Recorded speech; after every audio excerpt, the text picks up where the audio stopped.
Hello दोस्त, solution of mathematics में आपका स्वागत है। आज हम आपको रेलवे का ये जो रेलवे ग्रुप डी का जो है ये मनीष गुरु सर का जो है वो आपको पूरा हम सेट पे सेट आपको बताएंगे। हम 1400 प्लस सेट है, ठीक है। और वैसे थंबनेल लग जाएगा, आप देख लीजिएगा अच्छा से, ठीक है। मनीष गुरु सर का अच्छा बुक है, आप देखिएगा, ठीक है। इसका दाम मात्र 50 रुपये है और आप हर सेट पे सेट आपको बताएंगे और आप देखते चलिएगा, ठीक है। चलिए पहला सेट से आपको क्वेश्चन आपको बता रहे हैं। देखिए पहला जो है ना सेट से, उस सेट से पहला क्वेश्चन आपको देखिए बताना आपको चालू कर रहा है, ठीक है। चलिए ट्राई कीजिए। देखिए बोल रहा है निम्नलिखित में से कौन सी परमाणु के केंद्रक के अंदर स्थित होता है। पहला क्वेश्चन ये बात बोला है। तो मतलब अंदर में कौन कौन आता है, परमाणु के अंदर में कौन आता है, प्रोटॉन और न्यूट्रॉन। कौन रहता है, प्रोटॉन और न्यूट्रॉन रहता है ना, प्रोटॉन और न्यूट्रॉन। मतलब ऑप्शन नंबर आपके इसमें कौन जाएगा, ए। ऑप्शन में इसमें कौन जाएगा, ए हो जाएगा पहला का, ठीक है। दूसरा का देखिए क्या बोल रहा है, हाइड्रोजन परमाणु की त्रिज्या लगभग 40 pm है, तो उसे नैनोमीटर में बदलिए। किस में बदलना है उसको आपको नैनोमीटर में उसको बदलना है। तो आप देखिए, तो अब जो क्वेश्चन है ना, आप उसको आप पहले बनाइए। जो क्वेश्चन आप उसको आप पहले बनाइए। तो देखिए क्वेश्चन में देखिए क्या बोल रहा है कि कितना pm है, हाइड्रोजन परमाणु त्रिज्या लगभग 40 pm है। तो आप देखिए, तो 40 pm मतलब है ना, तो देखिए तो 1 pm देखिए मतलब क्या, 1 पिकोमीटर। 1 pm कितना होता है, 1 pm होता है 10 की पावर -12 मीटर।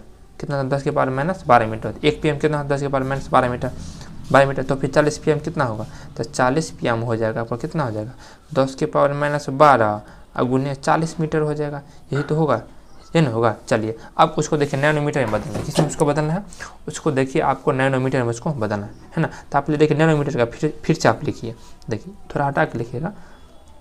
देखिए तो 1 नैनोमीटर में कितना होता है, 1 नैनोमीटर होता है 10 की पावर -9 मीटर होता है। कितना, 10 की पावर -9 मीटर होता है। फिर आप यहाँ से 1 मीटर निकालिए। कितना निकालिए, 1 मीटर।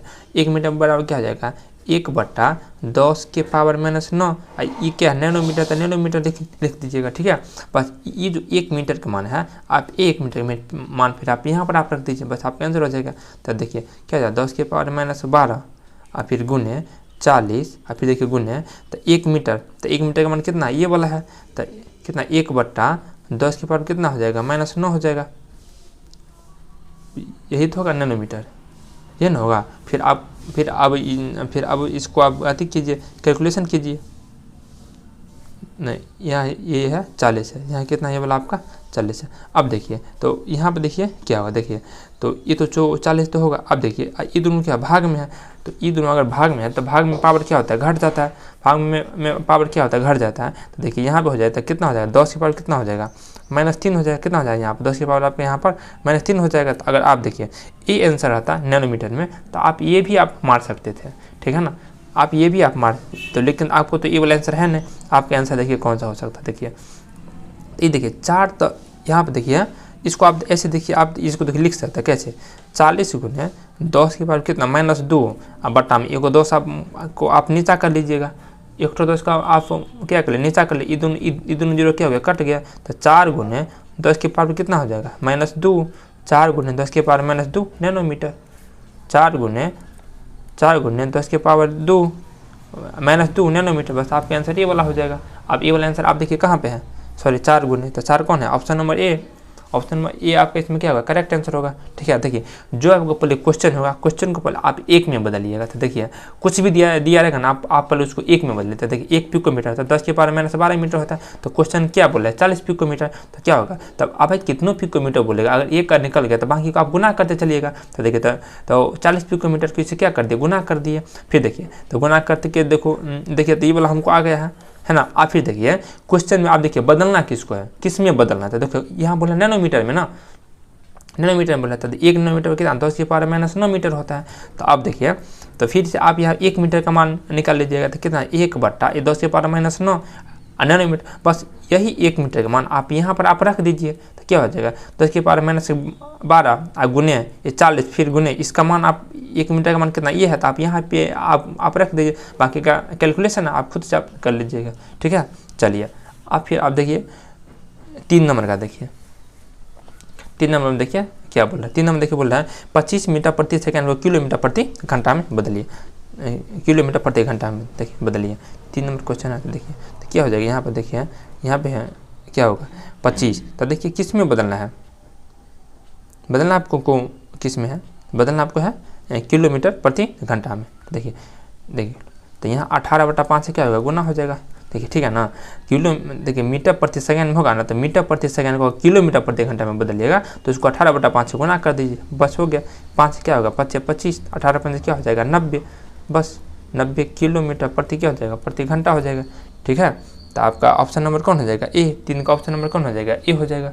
ठीक है, चलिए फिर अब देखिए यहाँ पर देखिए यहाँ पर मीटर प्रति सेकंड था, मीटर प्रति सेकंड को अगर किलोमीटर प्रति घंटा में बदलना तो 18/5 से गुना, अगर किलोमीटर प्रति सेकंड को मीटर प्रति सेकंड में बदलना तब उसको 5/18 से आप उसको गुना कीजिएगा उल्टा से। ठीक है, चलिए अब देखिए 4 नंबर देखिए क्या कहता है, निम्नलिखित तत्व में से कौन सा तत्व कमरे के तापमान पर द्रव रूप में रहता है तो कौन होगा इसमें। 4 का आंसर बी हो जाएगा। कौन हो जाएगा आपका पारा हो जाएगा, कौन हो जाएगा आपका उसमें पारा हो जाएगा। ठीक है, चलिए मानव में सबसे बड़ा अंग कौन सा होता है, मानव में सबसे बड़ा अंग त्वचा होता है। ठीक है, मानव में सबसे बड़ा अंग कौन होगा आपका त्वचा, कौन होगा आपका त्वचा होगा। ठीक है, सॉरी नहीं दिख रहा था, निम्नलिखित में से कौन सा तत्व कमरे के तापमान द्रव में रहता था, कौन होगा पारा होगा। ठीक है, मानव में सबसे बड़ा अंग कौन सा होता है, तो मानव में सबसे बड़ा अंग कौन होता है त्वचा होता है। ठीक है, और मानव में शरीर की सबसे बड़ी ग्रंथि कौन होता है, यकृत या लीवर होता है। ठीक है, सबसे बड़ी ग्रंथि बोलेगा तब होगा यकृत या लीवर। ठीक है, आप देखिए छठा का देखिए बस वही है, छठा का भी क्वेश्चन क्या आपका वही क्वेश्चन है। देखिए छठा देखिए आप देखिए बस वही क्वेश्चन है। देखिए कितना, देखिए किलोवाट में किसको बदलना है, देखिए किलोवाट। तो पहले तो आप देखिए 10 के पावर 12 किलोवाट है, तो आप ई पे लिखिए कि 1 किलोवाट कितना होता है, बस यही में समझना है। तो देखिए तो 1 किलोवाट होता है 10 के पावर 3 वाट। कितना 10 के पावर 3 वाट होता है, तो आपका पावर तो कितना किलोवाट है, तो आपका 10 के पावर 12 किलोवाट है ना। तो आप इससे क्या कर दीजिएगा, गुना कर दीजिएगा 10 के पावर किससे 12 से, मतलब कितना हो जाएगा, मतलब ये हो जाएगा आपका यहाँ पर। तो 10 के पावर कितना हो जाएगा 12 3 कितना हो जाएगा 15 वाट, ये है 10 के पावर 12 है, बाकी किससे गुना कीजिएगा ना, तो 10 के पावर कितना हो जाएगा 10 के पावर कितना 15 वाट हो जाएगा। ठीक है, अब बदलिए, अब फिर देखिए किस में बदलता है बोलने के लिए, मेगावाट में, किसमें कहता है बोलने के लिए मेगावाट में। तो आप सबसे पहले आप मेगावाट में पहले अथी कीजिए, मेगावाट कितना देखिए, तो 1 मेगावाट बराबर होता है 10 के पावर कितना होता है 10 के पावर 6 वाट। कितना था 10 के पावर 6 वाट। 1 मेगावाट बराबर कितना था 10 के पावर 6 वाट। फिर आप यहाँ से निकालिए 1 वाट, तो कितना हो जाएगा 1/10 के पावर कितना 6, 10 के पावर 6 क्या हो जाएगा मेगावाट, बस हो गया। बस 1 वाट का मान फिर आप यहाँ पर आप रख दीजिए, बस आपका आंसर हो जाएगा। देखिए आप यहाँ पे आप रखिए, तो देखिए 10 के पावर कितना हो जाएगा 15 अगुने ये हो जाएगा कौन, ये वाला जो है 10 के पावर क्या 10 के पावर 6 मेगावाट का मान थी 1 वाट का मान, यहाँ जो है वाट फीस का मान आप यहाँ पे आप रखिएगा ना, ये वाला ना 1 वाट का मान तो कितना होगा 10 के पावर कितना हो जाएगा 6 हो जाएगा। कितना हो जाएगा 10 के पावर 6। फिर अब देखिए, फिर देखिए ये बोला कि भाग में हो गया, तो भाग में पावर क्या जाएगा घट जाएगा, 15 में से 6 गया, 15 में से 6 गया, तो फिर कितना बचेगा 9, तो बस हो गया। तो ये बोला मेगावाट, तो मेगावाट आप लिखते चलिएगा, तो बस 10 के पावर कितना हो जाएगा 9, तो 10 के पावर 9 मेगावाट कहाँ पर है सी में है, तो इसलिए ऑप्शन नंबर आपका कौन हो जाएगा 6 का सी हो जाएगा। ऑप्शन नंबर आपका 6 का कौन हो जाएगा सी हो जाएगा। ठीक है, चलिए अब फिर सातवां देखिए क्या बोले, निम्नलिखित में से कौन सफ़ेद फास्फोरस है, अब बताइए इसमें कहता है सफ़ेद फास्फोरस कौन है। ठीक है, तो सफ़ेद फास्फोरस आपका इसमें हो जाएगा P4 क्या जाए फास्फोरस P4 क्या हो जाए आपका इसमें सफ़ेद फास्फोरस हो जाएगा। ठीक है, चलिए अगला देखिए सल्फर डाइऑक्साइड 8 क्वेश्चन 8वां नंबर, सल्फर डाइऑक्साइड का प्रदूषण निम्नलिखित में से किसकी अत्यधिक वृद्धि होने के सूचक है, तो लाइकेन है। ठीक है ना, क्या होता है लाइकेन है, क्या होता है लाइकेन से होता है। ठीक है, और जो अम्ल में जो होता है जो मतलब सूचक का प्रयोग किया जाता है उसमें लाइकेंस का ही प्रयोग किया जाता है। इसे भी क्वेश्चन कभी कभी मतलब पूछता रहता है।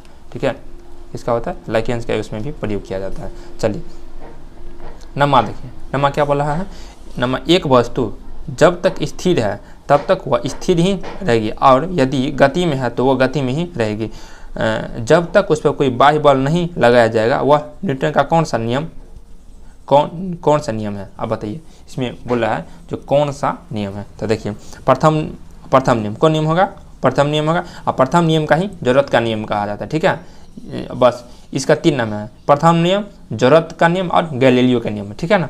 चलिए, एक वस्तु जब तक स्थिर है तब तक वह स्थिर में रहेगी, और यदि गति में है तो वह गति में ही रहेगी जब तक उस पर कोई बाह्य बल नहीं लगाया जाएगा। वह न्यूटन का कौन सा नियम होगा? प्रथम नियम। प्रथम नियम या जरूरत का नियम या गैलीलियो का नियम कहा जाता है, ठीक है। चलिए 10वां का देखिए, 10वां देखिए क्या बोला है, कोशिका सिद्धांत का प्रतिपादन किसने किया था? ये तो नॉर्मल क्वेश्चन है, तो कोशिका सिद्धांत का प्रतिपादन किसने नहीं किया था? शेल्डन और स्वॉन ने किया था, बस हो गया। ये तो आपके लिए नॉर्मल क्वेश्चन था। चलिए अब फिर 11 से देखिए, 11 में देखिए क्या बोल रहा है, ठीक है। 11 में देखिए, निम्न में से एक परजीवी निंद्रा रोग या गैविशियंस ज्वर उत्पन्न होता है, मतलब किससे होता है, ठीक है, ये आपको बताना है। तो 11 का कौन हो जाएगा? बी हो जाएगा, ट्रिप्नोसोम। कौन हो जाएगा? ट्रिप्नोसोम। ऑप्शन नंबर बी कौन हो जाएगा? ट्रिप्नोसोम हो जाएगा। कौन हो जाएगा आपके इसमें? ट्रिप्नोसोम हो जाएगा, ठीक है। चलिए 12 का देखिए, 12 में देखिए कहता है, एक पादप कोशिका जंतु कोशिका से अनुपस्थिति में भिन्न होते हैं, ठीक है ना। एक पादप कोशिका जंतु कोशिका से क्या होता है? भिन्न होते हैं। आप देखिए भिन्न होता है, किसके कारण से भिन्न होता है वो आपको इसमें बताना है। तो इसमें हो जाएगा आपका 12 का हो जाएगा, ए हो जाएगा, सेंट्रोलियस या तारक केंद्रक होता है, या उसी का दूसरा नाम है। सेंट्रोलियस का ही दूसरा नाम है तारक केंद्र, ठीक है ना। तो 12 का ऑप्शन नंबर आपको कौन हो जाएगा? ऑप्शन नंबर ए हो जाएगा, ठीक है। चलिए, एक वस्तु 16 मीटर की दूरी 4 सेकंड में तय करता है तथा 16 मीटर की दूरी 2 सेकंड में तय करती है, तो वस्तु का औसत चाल निकलना। क्या निकलना आपका? देखिए औसत चाल निकलना। क्या निकलना आपका? औसत चाल निकलना। तो देखिए औसत चाल बराबर देखिए क्या होता है, याद रखिए, ठीक है ना। औसत चाल मतलब इसको कहा जाता है एवरेज स्पीड। क्या कहा जाता है इसको? Average speed. तो औसत चाल बराबर क्या होता है? कुल दूरी। क्या होता है? कुल दूरी। क्या होता है? कुल दूरी। चल बराबर कुल दूरी बटा कुल समय। क्या होता है? कुल समय। कुल दूरी बटा क्या होता है? कुल समय। तो आप देखिए यहाँ पर देखिए कितना है, देखिए दूरी देखिए, आप देखिए 16 मीटर यहाँ है, 16 मीटर यहाँ तक, कितना 32 मीटर हो गया। तो फिर आप यहाँ पे आप क्या दे दीजिए? 32 मीटर हो गया, 32 मीटर हो गया। फिर देखिए बट्टा में 4 या 2 कितना 6, तो हो गया कितना 6 सेकेंड बस हो गया। अब आप इसमें भाग दीजिए, 6 पंचे 30, 6 पंचे 30, 2 0 20, फिर 6 3 18, फिर देखिए 6 3 18, मतलब क्या होगा? यही चलता रहेगा। तो यहाँ 5.33 हो जाएगा मीटर प्रति सेकेंड। मीटर प्रति सेकेंड क्यों होगा? इसलिए होगा क्योंकि यहाँ पे चाल है, तो चाल का ऐसा यूनिट होता है मीटर प्रति सेकेंड, इसलिए। तो 5.33 मीटर प्रति सेकेंड, मतलब 13 का क्या हो जाएगा? बी। ऑप्शन नंबर बी हो जाएगा, ठीक है। चलिए 14 में चलिए, 14 देखिए क्या बोला है, एम्ब्लिका ऑफिसिनेलिस का वैज्ञानिक नाम क्या है? एम्ब्लिका ऑफिसिनेलिस का वैज्ञानिक नाम क्या है, ठीक है। ये बोला है कि उसका वैज्ञानिक वो जो नाम है वो किसका वैज्ञानिक नाम है, सो बोल रहा है, ठीक है। तो आपको हो जाएगा 14 का हो जाएगा आंवला का वैज्ञानिक नाम है। आंवला का वैज्ञानिक नाम क्या है? एम्ब्लिका ऑफिसिनेलिस, ठीक है। चलिए अब आप 15 पर चलिए। 15 में देखिए क्या बोला गया, एक बस की गति 5 सेकेंड में 80 किलोमीटर प्रति घंटा घटकर 60 किलोमीटर प्रति घंटा हो जाती है, तो बस का तुरंत ज्ञात करना। क्या ज्ञात करना? बस का आपका तुरंत ज्ञात करना है, ठीक है। चलिए देखिए बस का आपका देखिए तुरंत आपका देखिए कैसे ज्ञात आप करिएगा। सो आप देखिए क्या बोल रहा है। तो देखिए यहाँ पे ये बात है, देखिए याद रखिएगा ना, ठीक है ना। ये जो अगर फिजिक्स बनाइएगा, क्या बनेगा? अगर फिजिक्स अगर न्यूमेरिकल बनेगा तो टाइम रहेगा सेकंड में। टाइम किस में आपको रहना चाहिए? हर हाल टाइम आपको रहना चाहिए, आपको किस में? सेकंड में, ठीक है ना। इस बात को पहले आप याद रखिएगा। आज जो चाल क्या बोले, चाल हमेशा किस में रहना चाहिए? चाल हमेशा आपको रहना चाहिए मीटर प्रति सेकंड में। किस में रहना चाहिए आपको? चाल हमेशा रहेगा, चाल हमेशा फिजिक्स में किस में रहेगा? मीटर प्रति सेकंड में। किस में रहना? फिजिक्स में, ठीक है ना। चाल हमेशा किस में रहना चाहिए? मीटर प्रति सेकंड में रहना चाहिए। तो यहाँ देखिए यहाँ पर चाल किस में? किलोमीटर प्रति घंटा में है ना। किस में? यहाँ पर किलोमीटर प्रति घंटा में है, तो आपको पहले बदलना पड़ेगा। चलिए तो आप ये पहले देखिए क्या निकाला? तुरंत निकालना। क्या निकाला? तुरंत। तो तुरंत क्या होता है? ए होता है। तुरंत क्या होता है? ए होता है। तो तुरंत क्या होता है? संकेत ए होता है। ए बराबर होता है v माइनस यू बटा क्या होगा? टी। मतलब क्या? ये हुआ कि अंतिम वेग माइनस प्रारंभिक वेग। अंतिम वेग और प्रारंभिक वेग मतलब क्या है? ये पहले का वेग ये पहले का वेग, ये शुरू का वेग बटा समय, ये बात हो। आप देखिए यहाँ पर देखिए, तो देखिए पहले का आप देखिए 80 किलोमीटर प्रति घंटा से घटकर कितना बन गया उसका 60 किलोमीटर प्रति घंटा बन गया। तो देखिए इसका मतलब ये हुआ, तो देखिए तो 80 माइनस कितना होगा 60 होगा, फिर बट्टा में टाइम कितना है, टाइम आपका यहाँ पर कितना 5 सेकंड हो गया। तो टाइम और 80 में से 60 गया तो कितना बचेगा 20। लेकिन ये सब आपका किलोमीटर प्रति घंटा में, ये दोनों चाल किस में है किलोमीटर प्रति घंटा में, ये 5 हो गया। तो अब देखिए फिर अब तो इसको फिर आपको बदलना पड़ेगा ना, ये जो है इसको तो आपको बदलना पड़ेगा, क्योंकि ये आपका किलोमीटर प्रति घंटा में दिया है। तो आप इसको मीटर प्रति सेकंड में बदल दीजिए, 5/18 से क्या गुना होगा, फिर इसमें बटा क्या हो जाएगा 5 हो जाएगा। बस अगर आप इसको मारपीट अगर कीजिएगा तो आपको 1.11 आ जाएगा, कितना आ जाएगा 1.11 मीटर प्रति सेकंड स्क्वायर आ जाएगा, ठीक है ना 1.11 मीटर प्रति सेकंड स्क्वायर, जो कि आपका ऑप्शन नंबर ए हो जाएगा। 15 का ऑप्शन में क्या हो जाएगा ए हो जाएगा, ठीक है। चलिए 16 का देखिए, निम्नलिखित अणु में से कौन सा एक डबल सहसंयोजक बंध द्वारा जुड़ा होता है, तो इसमें कौन होगा 16 का बी हो जाएगा। 16 का इसमें कौन हो जाएगा आपका बी हो जाएगा। ऑक्सीजन जो है ना वो डबल बॉन्ड के साथ जुड़ा रहता है। चलिए एक रेसिंग, अब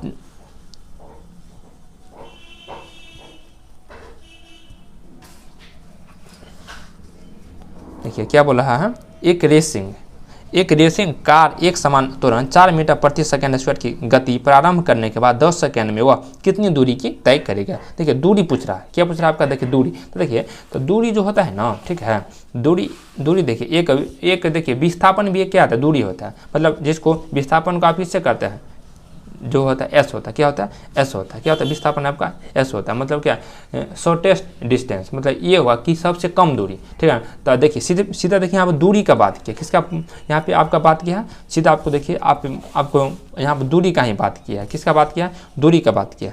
तो देखिए तो एक इसका देखिए सूत्र होता है, क्या होता है एक सूत्र होता है, देखिए एस बराबर क्या होता है, देखिए U T plus half A T square, ठीक है, क्या होता है एस बराबर क्या होता है U T plus half A T square. तो यू क्या प्रारंभिक वेग, टी क्या समय, फिर यहाँ पर ए क्या हो जाएगा त्वरण, ए क्या हो जाएगा आपका यहाँ पर त्वरण हो जाएगा, और टी क्या है टी होगा समय, टी क्या हो जाएगा आपका समय, और यू क्या प्रारंभिक वेग। अब देखिए तो एक रेसिंग कार एक समान त्वरण से, देखिए जब ये बोलेगा एक समान, क्या बोलेगा जब भी आपको अगर यहाँ पर अगर बोल दिया कि एक समान, तो देखिए तो एक समान हो जाएगा। तो एक समान के लिए प्रारंभिक वेग जो यू जो होता है वो आपका क्या हो जाएगा 0 हो जाएगा, यू आपका क्या हो जाएगा आपको यहाँ पर 0 हो जाएगा, ठीक है ना, क्या हो जाएगा आपका यहाँ पर 0 हो जाएगा, ठीक है। चलिए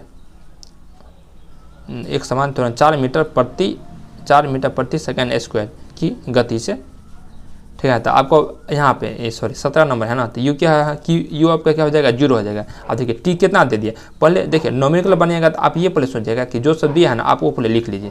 तो टाइम कितना हो जाएगा 10 सेकंड, और फिर देखिए ये दिया है मतलब क्या तुरंत दिया कितना 4 मीटर प्रति सेकंड स्क्वायर। अब बोलेगा सर ये आप कैसे पहचान गए कि आपका ये वाला तुरंत है। देखिए तो एसआई यूनिट्स आप पकड़ लीजिएगा, देखिए मीटर प्रति सेकंड स्क्वायर किसका होता है तुरंत का होता है, ठीक है ना। आ देखिए सेकंड किसका होता है टाइम का होता है, और किलोमीटर प्रति घंटा और मीटर प्रति सेकंड ये आपका चाल का होता है। तो आप इसे भी आप आराम से आप पकड़ लीजिएगा। देखिए तो आप देखिए आप फिर आप बना दीजिए सूत्र पर दे दीजिए क्या दूरी पूछ रहा है, तो एस बराबर क्या होता है U T plus half A T square होगा, ये नहीं होगा। तो आप देखिए यू का मान कितना हो जाएगा, यहाँ पर यू का मान 0 है तो 0, अब गुने टी का मान कितना हो जाएगा आपका 10, तो 10 हो गया। फिर देखिए प्लस क्या हो जाएगा हाफ, प्लस क्या हो जाएगा आपका यहाँ पर तो हाफ हो जाएगा, हाफ और गुण ए का मान कितना आपका 4, एक मान आपका यहाँ पे कितना है 4 है तो 4 दे दिए। फिर देखिए टी का मान कितना है 10, तो फिर आप यहाँ पर 10 का स्क्वायर कर दीजिए, बस हो जाएगा 10 का यहाँ क्या होगा स्क्वायर हो जाएगा। तो देखिए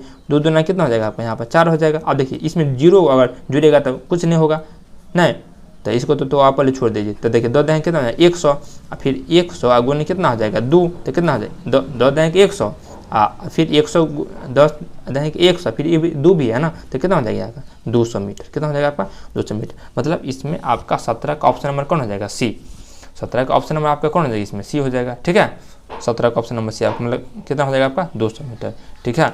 चलिए अब आप 18 में देखिए, 18 का देखिए क्या बोला है, किसी भौतिक मात्रा का सीमेंस में मापन किया जाता है। मतलब ये बात कहा जाता है कि मतलब जो मतलब सीमेंस जो होता है वो मतलब जो मापा जाता है किसके सीमेंस से, सीमेंस जो है मतलब वो किससे मापा जाता है, ठीक है। सीमेंस जो है वो किससे मतलब वो इसका वो किसका मापक है सीमेंस, ठीक है। तो सीमेंस देखिए विशिष्ट चालकता, किसका है, विशिष्ट चालकता, ठीक है।